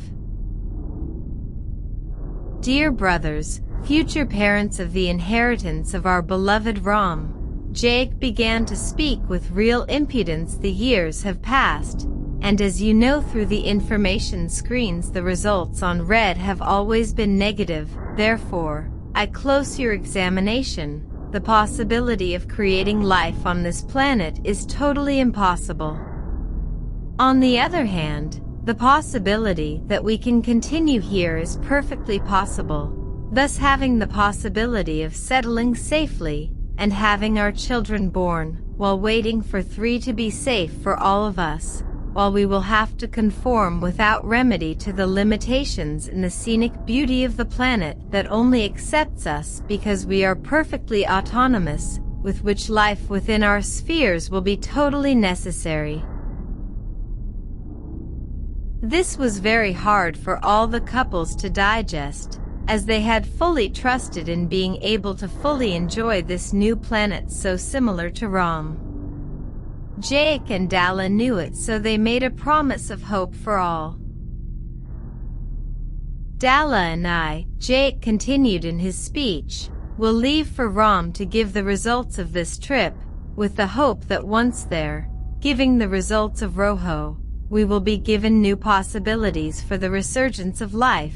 We leave Sale and Mila as a command couple. They will continue in Trace's study. Father your children with the idea that red is only the first step. Trust our return with new hopes. I have nothing more to say to you." That said, the communication ended and the screens returned to their daily functions. The couples more than ever felt more united. The reigning silence was the chord, and the one that played at that moment, the harshness of a reality of desolation. Jake and Dalla, having previously made all the preparations for the departure, said goodbye to Sale and Mila with real effusion, since they had to express in them both what they could not do with the other couples. They occupied the adjoining control room, settled on the hangars in front of the command screen, and gave the appropriate orders for the division of the central sphere. The great central sphere rose through the air, placing itself at a certain distance from the other smaller ones in which the other travelers were, producing the division of the same by cloning of matter, being converted into two spheres of equal size, heading in which Sale and Mila were again among the others a few meters from the ground, and the other where Jake and Dalla were on the contrary grew increasingly distant until they were fired from Rojo bound for Rom. Jake and Dalla looked at each other knowing that the return would not it would be up to 1,400 years from now. The doubts of what happened on the trip to Red returned to their minds as they once again noticed the low intensity of the beams of light from Tut. What is happening? They wondered what they would find in Rom after 1,800 years of absence. The static situation of those who stayed in Rom produced temporary differences that in theory and in practice had been verified, but now it was a matter of bumping into and feeling it in their own flesh. They would see each other again in the meetings of the five as if time had not passed, or there would be changes in the forms of coexistence and different ways in planetary decisions. Their thoughts crossed over these ideas until suddenly the spaceship came to a sudden stop. They did not receive the beams of light from the star Tut. The information they received on the screens was that they were not there. There was no such source. They had simply disappeared. Rom. Trier could not believe what he heard. Teal and Sala showed him irrefutable data that Tut, the great red star, was dwindling alarmingly, as if wasting away. "But it is not possible," said Trier. "That may mean the death of our star. We are not prepared. Everything works thanks to the energy of Tut, I would suppose." "I would suppose," said Teal, "that we will die with her hopelessly. If the light intensity drops critically, all our appliances will stop working. We could come out of this chaos gracefully, but sooner or later, without a star that warms us, it would kill us without being able to avoid it." In an instant at the end of Teal's words, everyone was imprisoned by the possible horror that fate bestowed on them, envying Jake and Dalla for their departure 2,000 years ago, and thinking that although they returned they would no longer find them. The future of this breed is over with enough pride to believe they are masters of the environment that surrounded them. And darkness reigned and life, like a dream that perhaps never existed, ceased to be, giving a new reality to the unreality of an even more incredible beyond, due to ignorance. Rom was already inert, wandering without a star along with the other four companions of the same luck. Who knows if a neighboring star would attract this set of planets to itself, giving back to Rom what was taken from him, life. Jake and Dalla were checking all systems, and there was no possible failure. Tut did not exist, therefore no beam of light from the star could be used to pull the spacecraft. In desperation, they had no choice but to use those emitted by a neighboring star that rarely remained within the Toot star system. The fears that something disastrous had happened were getting stronger, suspecting perhaps the probability that Toot had come to an end. It was the most commendable given the absence of beams, but not in these 800 years. So Jake and Dalla, they took for granted that certainly many more could have happened in Rom. With sorrow in their hearts, they settled their fears by agreeing not to comment on this fear anymore until the approach to Rom, which would not be until 400 years from now, more than enough time to prepare for the possible outcome that fate had concocted for his fellow men. The spaceship, already a veteran in interstellar travel, had fulfilled its mission for the second time. The wait for the truth had ended. Jake and Dalla suspended the traction of the spaceship when, due to its proximity to the place, there was not the slightest doubt that what had happened. Toot was gone. In his place, a terrible black hole mercilessly swallowed everything that its high gravity attracted that was neither more nor less than its closest planets, including Rom. It was a terrifying image of the planets destroyed that pulverized. They were entering like fine threads to that dark nothingness. The understanding that there had been no survivors became latent, since for this horror they had never been prepared, and the safest thing would catch them off guard. Being all anchored to the planet, they would most surely disconnect from the Biptak to die peacefully old without knowing never this fatal ending.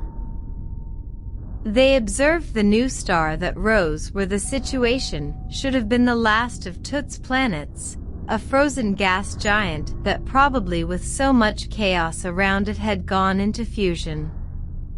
The creepy thing was to see that even the power of attraction of the black hole reached the new star, absorbing part of the released gases. Nothing would remain in a couple of centuries. Jake and Dalla looked at each other, understanding how insignificant they and any life were, which comparatively would be like that of any microscopic bacteria, and not like that of beings guided by the divine design of some arcane god. Simply the most vile was produced of cosmic necessities, chaos and life. Jake, not wanting to see such a disaster anymore, he only needed to get away and return to Red. It was his main desire, fearing that another misfortune in those left there would make the loneliness they now feel become something even more palpable. They hurried then and set course for the Star Soul. There was certainly a small feeling of fear that in the middle of the journey they would stand still again. Another 500 years were many, therefore they would not think about it, and would enter again in banal conversations, that it would undoubtedly increase that despair of not knowing what to say when everything has already been said. Jake, accommodating himself in the control suspender, extended his hand to Dalla, and with tears in his eyes said, "This blow will be an open wound until the end of time. Our children, or descendants in that new world, must ignore what happened, or we will close the magic door of the illusion to live and achieve great achievements." Dalla nodded, understanding that it should be like this so that they would have a clean beginning without the knowledge of the previous one. Thus united in that thought, they once again crossed the great distance, which would return them again with their own. 3. The new inhabitants of Red settled favorably on the planet, but the new offspring did not arrive, so the Ramian colony began to despair. All attempts were null. Sale would later verify that something in the Ramian gene had disappeared, and it was the ability to play automatically. The cells without the help of the Biptak did not respond. and no matter how much they reproduced, they were not able to start their development mechanisms. To encourage hope, they doubled the capacity of the spacecraft with more spheres, which would shelter the newcomers, but was also useless. The shape of the initial settlement remained the same, all the spheres grouped like a fried egg, with the variation of the new group that were created, taking an arrangement in 2 rings separated in parallel, but that 5 meters from the ground. Life went very idly, as they had always known it. The only interest was to observe the evolution of Trace, as they had baptized him for his planetary situation around Sol. On this bluish planet, called 3 by the Ramnians, for some time now it was being observed that in the diversity of all the animal species that converged on it, there was one in particular that stood out from the others for its intellect. Long was the contemplation from Red until noticing said change in this species of animals. 1,000 years had passed. The convenience of adapting the Ramnian chronometer with that of Red was considered for a better understanding of the count of the passage of time, and there were notable differences. On the one hand, there was the situation in the Sol galaxy, leading to it receiving less magnetic impacts. This produced that the rotations in the 9 planets were up to 10 times faster. On the other hand, the translation trip of Red around the star Sol was 100 times less than that of Ram around Tut. All of this implied that the calculation from these parameters resulted in 1,000 years in Red representing only 1 Ramnian year. Undoubtedly, the compression of this high longevity of the Ramnians, before the invention of the Biptak, is only possible on the reasoning that the situation of Ram in the galaxy itself made it feasible. Making approximate calculations of the settlement time in Rojo with the new calculations was 1 million years. The succession of things therefore remained in step with the elapsed time, originating in Trace a rapid evolution of life in the eyes of the Ramnians, so without delay it was necessary to make the first approach. Sail and Mila escaped from Red many times with the spaceship's command sphere to 3, as their study required it. The species observed possessed an amazing capacity, and their way of acting was completely different from the others. Grouped in collectives, they joined forces to carry out any task. They would soon represent a force on that planet, and in case of a possible settlement of the Ramnians, it would be something to take into account. Always back in the great spaceship, all the data collected was available in relation to everything that Sail and Mila had been observing of the blue planet. The large screens in the entertainment rooms spat out astonishing images of the planet's landscapes and beings. It was undoubtedly the most beautiful and terrifying thing the Ramnians had ever seen, and it seduced them. This attraction led them to feel true admiration for this breed of animals, so intelligent compared to the others, always managing to emerge gracefully from the many dangers to which they were exposed. There was then a real eagerness to help them by removing them from their animality, thus acting genetically on them, causing the change. Above all, they wanted to know how far their intellect could advance and what changes would originate. Naturally, it took many years for these physical intrusions to give results, but little by little, couples of Tresaquios, as they decided to baptize them, because they saw the heirs of Trace in them, gave birth to new beings that were far more evolved, which although they went unnoticed by the furthermore, after more matings, the change and clear distancing with others of their species that had not been genetically touched finally took place. being separated in the delay and the animal. Irrationality. Many of the already evolved Trisachios did not advance by continuing with their nutritional diet of fruits and seeds, while others used their ingenuity for hunting, giving themselves another clear distance. Soon they would be prepared for the gift of wisdom. The appearance left a lot to be desired, comparing her to a Ramnian, but she wasn't that distant either. Their bodies were smaller and hairier, with more bony features, a small head with tiny eyes, but with a little more help, constitutional differences would be resolved. The litmus test was undoubtedly matching the genes of these with those of the Ramnians. Sale and Mila arranged everything for such a work.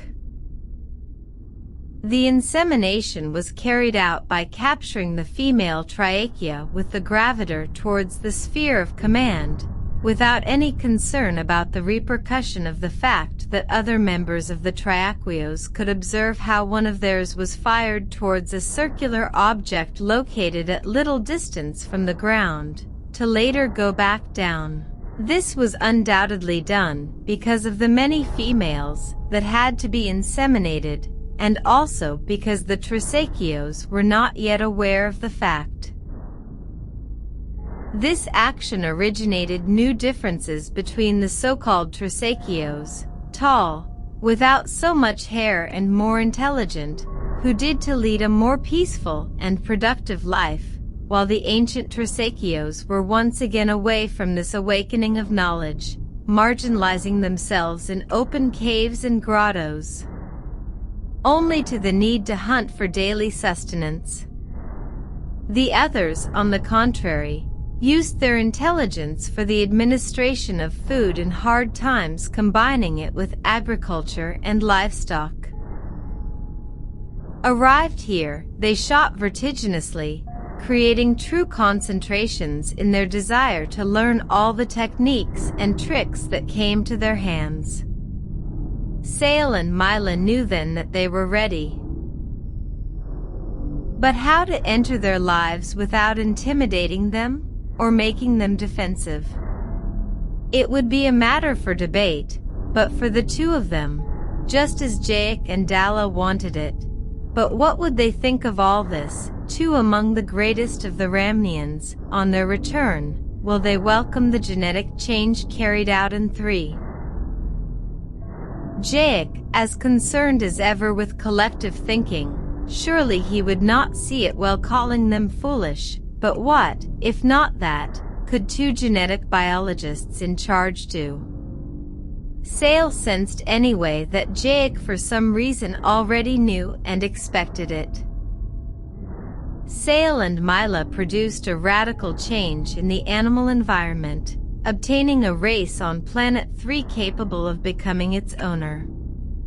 Everything was done so systematically that in a possible study of the past of this breed they would find nothing, and all the evolutions produced would look normal from an adaptation to the environment. The new study for the rapprochement between the two Ramnian and Threchan races was the new task to be carried out. "We could," said Mila, "make them see that we are their parents, and we have always been in their care from here in our spaceship." "Ha!" Sale said, "That would be to pretend that they see us and adore us as gods. We could never enjoy their world having to stay apart, and they would always be leaning on us for everything, which would give way to an intellectual involution. But we cannot make ourselves known as equals. We continue to be different. We would only make them feel threatened by causing them to attack us to annihilate us."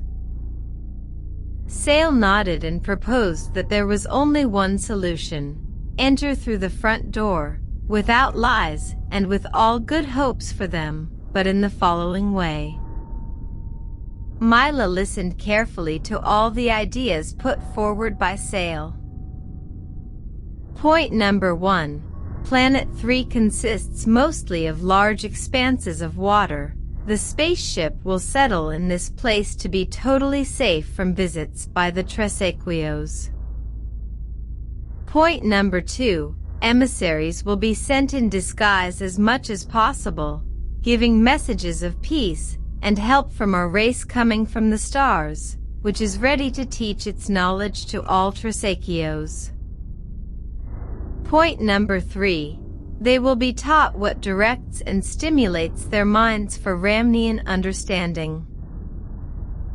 Point number 4. We will not intervene or mediate in any conflict that originates from our teachings. We will simply rectify ourselves in the way of education. Point number 5. At all times they will be studied in their places of origin, evaluating the repercussions and achievements obtained. "We will make it," said Mila. "You look sad." "I know we'll get it, just that I would like Jake and Dalla to be here. The time elapsed is making a dent, but you should not worry about them. The most we can do is wait." Sale knew that they were delayed, so his concern, perhaps the waiting time could become much more. In the calculation of these trips there could be surprises, and more now with the adaptation of time in this other part of the galaxy.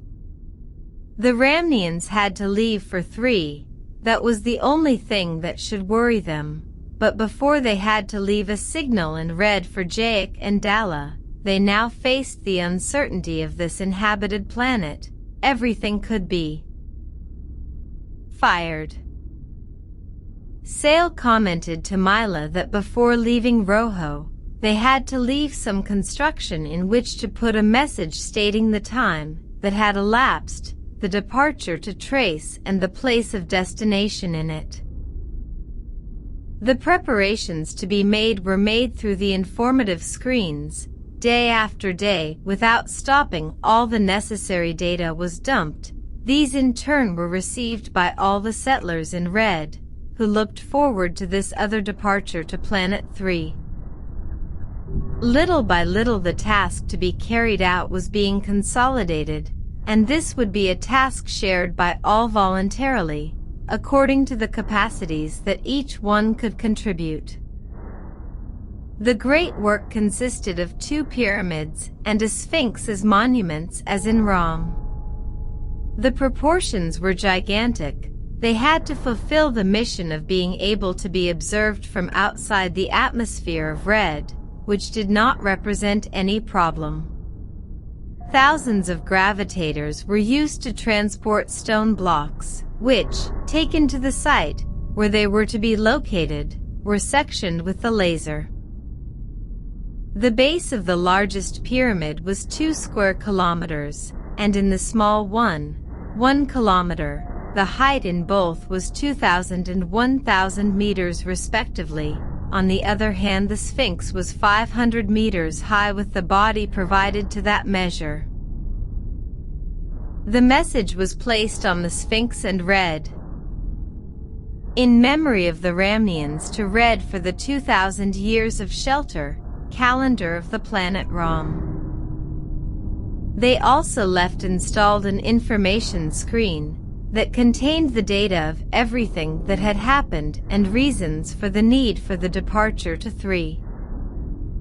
So, everything concluded, we had nothing left but to march towards their new destination. Sale and Mila, arranged in suspensors in the control room, raised their arms towards the control screens to match their fingers with the appropriate controls. The spaceship would move again. Instantly, 2,000 years of stillness began to move, beginning with the 2 parallel rings. All the spheres were withdrawing each other towards the great central sphere, and suddenly, the whole set began to rise without stopping this movement of the spheres. They were ready. Sale and Mila searched for the coordinates of 3, choosing any star in their straight line. The beam tractor reversed and the spaceship was blown off the red planet. It would not take long for them to arrive this time. While inside, they would organize themselves in the most effective and appropriate form of intervention. Trace housed 4 races of Tresaquios, consequence of the different climates and crosses made. Their differences were in skin tone, body hair, and features. It had been observed, then, that those with dark skin and curly hair settled in torrid areas, grouping themselves into well-separated tribes. They did not receive any type of exchange from other races. They were the most aggressive, using their intellect for hunting and fighting between tribes. They could eat meat of the same species. Those with fair skin, light and straight hair, belonged to colder places. They were also grouped in tribes, but with exchanges between them. Their intellect was used for hunting, defense of their own, and quality of life. Those with haggard skin were the most mysterious because of their customs, always wrapped in mystical rites. They did not interact, did not fight, and did not hunt. They occupied disparate areas in the geography of Trace. Their intellect was much superior, but they were confined and distanced themselves from the world that surrounded them. The latter were a mixture of all, being either light-skinned, dark and curly hair, or dark skin, dark and straight hair. They occupied intermediate areas, that is, temperate. They were mostly travelers, but their settlements in strategic places were constructions. Solid and strong to withstand the test of time, their intellect was the ideal one for the purposes of the Ramnians, being the most curious in a matter of new knowledge. Little by little, the spaceship was getting closer, and Planet 3 with its bluish color was already available to make the last maneuver, and that is how everyone wanted it to be, the ultimate destination for the Ramnian settlement. The spaceship began to enter the 3-air atmosphere, slowly like a balloon without its gravity affecting them, and when the appropriate altitude arrived, the small spheres began to shell to acquire the correct horizontal position in the shape of a fried egg. They continued with the descent until ending at 5 meters from the ground, which in this case was an aquatic surface, the chosen one with an extension of more than 4,000 kilometers. The spaceship was located in the right center of this great mass of water. Both on the sides there were 2 large areas of firm ground, which were inhabited by the Tresaquios. The spaceship thus simulated a large piece of island lost in the middle of these waters. No one would notice its presence without a doubt. After a few days, having finished all the preparations, 20 of the spheres that were integrated in the set rose individually and modified their shape, leaving an eaves all around them, thus, looking like small fried eggs. Each one shot to a different point of the Planet 3. Their mission was to find settlements of Tresaquios with the adequate intellectual capacity, catalogued as intermediate. Everything happened normally in the anticipation of the expected events in the teachings of the Tresaquians. They were taught all kinds of disciplines in all fields of knowledge, little by little, and to a certain degree. With their descent it was already beginning to be glimpsed a true base to be able to benefit from all the acquired knowledge. The Ramnians influenced selfishly, and the instruction given, their constructions, their clothes, their customs, their diet, etc. was noticeable in everything. That was how he had loved himself out of longing for his world so far back in time. And everything seemed to be going well. The 3-legged ones seemed to come to identify with these other ways, but everything changed in a couple of centuries. The Ramnian reality was terrible. as a climatological catastrophe caused the great spaceship to succumb under the waters where it was based. They would never have guessed the fate that 3 had in store for them. Terrible waves and hurricane-force winds were the causes of such a disaster. Few survived. Sale and Mila were among the survivors, and they would see with amazement that in 8 generations no more, all the groupings of Trisachios formed, almost with chronological accuracy, went into decline, forgetting everything they had learned and causing chaos. This arose for the following reason. The Ramnians were known by the fishmen, or Atlanteans, for seeing them emerge from the waters of Atlantis.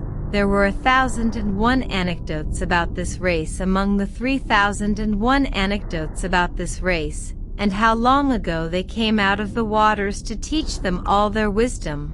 But now they did not come, they died, it was said in the coastal areas, while in areas further inland they were known by the gods of the sky. They were still used to be seen, but they no longer descended.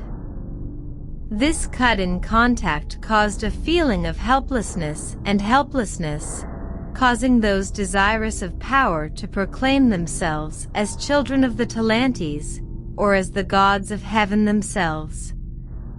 The different interpretations of history gave rise, if possible, to more cultural chaos, ruining everything taught, and causing many confrontations for the ostentation of the truth and dominance over the weakest. Blood was shed and slavery increased, portentous constructions being erected. No one would come to put an end to it. The few Ramnian survivors, together with Sale and Mila, sought shelter by mingling among the 3-legged ones, and later, over time, feeling comfortable, they abandoned the use of the biptak, and their trail was covered and forgotten. The Trisachios continued alone. Jaic and Dalla. They certainly reached Red, they certainly found signs of the departure of their own, reflected in several pyramids and a sphinx.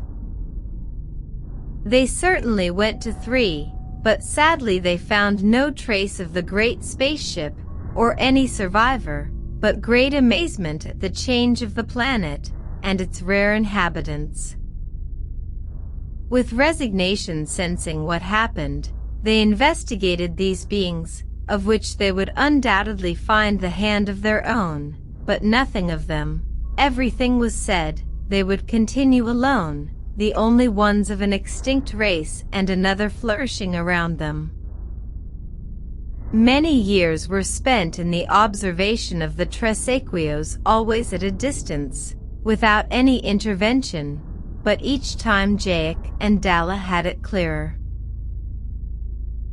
Jaic, he cried in solitude, but with joy to see that his end was near. The past made sense now. The search for the dreamlike mystery had concluded. The scepter of wisdom that he received from that being called Abo in the past was prepared to pass hand. He shared his purposes with Dalla, and this time there were no fears. So they looked for the new guide, and Jaic was in charge of teaching and instructing him for his new destiny. How much similarity, what parallels with what has already been lived. There was only one thing left to do, and they did. The biptaks of both stopped working, and the passage of time took its toll on them.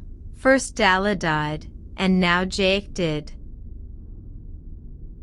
Jaic was alone, but a new range of sensations filled that hollow of loneliness. It would seem that it was felt as expanded throughout the universe. He was absorbed in this sensation and full, but not everything was going well. Something was pulling his existence away from the place where he was. He was being sucked away from this place that was familiar to him. Thousands of times he had contemplated it alone, looking into the blackness of space. Everything now appeared more clearly, perhaps because of the distance. The vision of his home galaxy was already far away, and the inertia of the distance continued. The view now of the formation of a group of stars spiraling around its nucleus, thus he confirmed it, and little by little, his tiny galaxy became part of it, along with thousands of others, being concentrated in a single point that soon, and as was feared, was accompanied by other more crowding together again to get lost in the distance.